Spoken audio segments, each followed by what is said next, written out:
ल साथीहरु म त यहाँ बारी खन्न आएको है आज बेलुका बेलुका भइसक्यो शीतलको बेलामा बारी खन्न आएको बारी यति धेरै खनिसक्यो सकेसम्म यति खनेर भ्याइराख्छु अब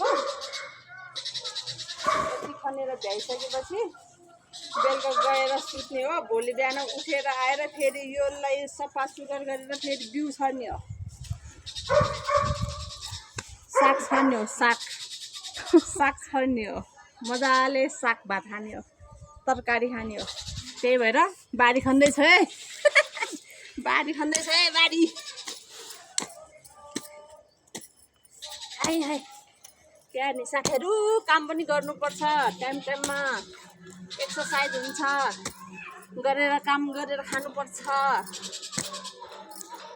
हामी त काम गरेर खान्छौँ ल यसरी पो हो त खनी अब यो यस्तै खनी राख्ने हो भोलि आएर डल्लो फुटाएर बिउ छर्ने हो बिउ गुड गुड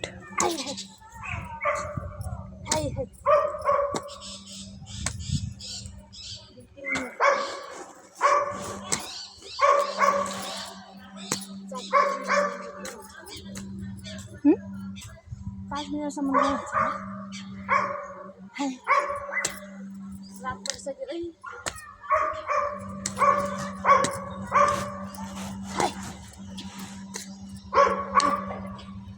धन पैसा छैन रूप रङ्ग छैन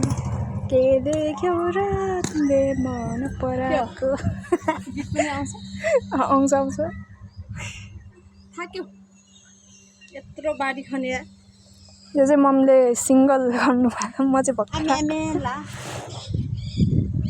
के हो त्यो कर्कल्लो त भाँच्यो कर्कल्लो त भोलि पर्सि खाने भनेको आजै भाँच्यो साथीहरु ल आलुसँग मिसाएर खाने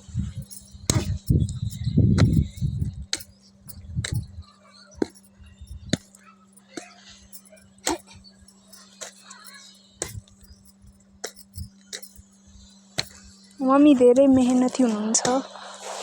मेहनत गर्नु पर्दैन त पर्छ नि साग रोपेर खानु पर्यो भोलि पर्सि मुला रोप्नु पर्यो मुला रोपेर साग रोपेर आलु रोपेर अर्ग्यानिक खाना खानुपर्छ अर्ग्यानिक खानेकुरा खानुपर्छ यो हाम्रो इस्कुसहरू पनि फलिरहेछ देखा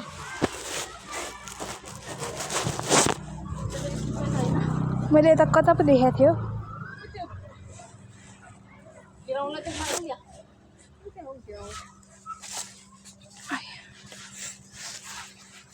गाइस यो चाहिँ पुन्तुवाला यो चाहिँ घिरौला हाम्रो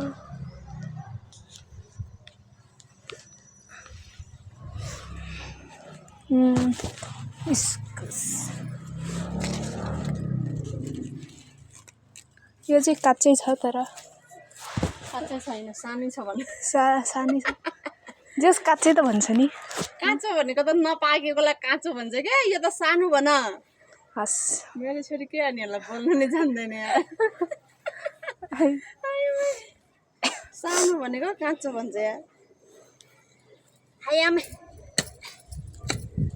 हावा चल्यो बल्ल हाय खान त मजा लागिरहेछ तर अबेला भइसक्यो बेलुका भइसक्यो दिउँसो अलि चाँडै आएन दिउँसो त घाम लागिरहेको थियो नि बेसी चर्केको थियो त्यही भएर नआएको बिहान नि चाँडै आउँदैन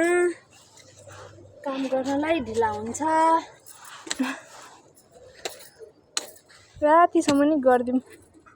म यस्तो यसरी टर्च पालिदिन्छु अनि साइडबाट चाहिँ सर्को निस्किने अरे त्यसपछि बिचो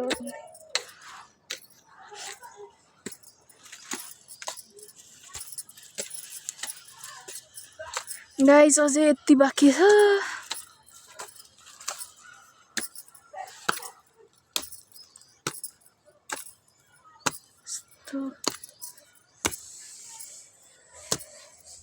यो धेरै भयो त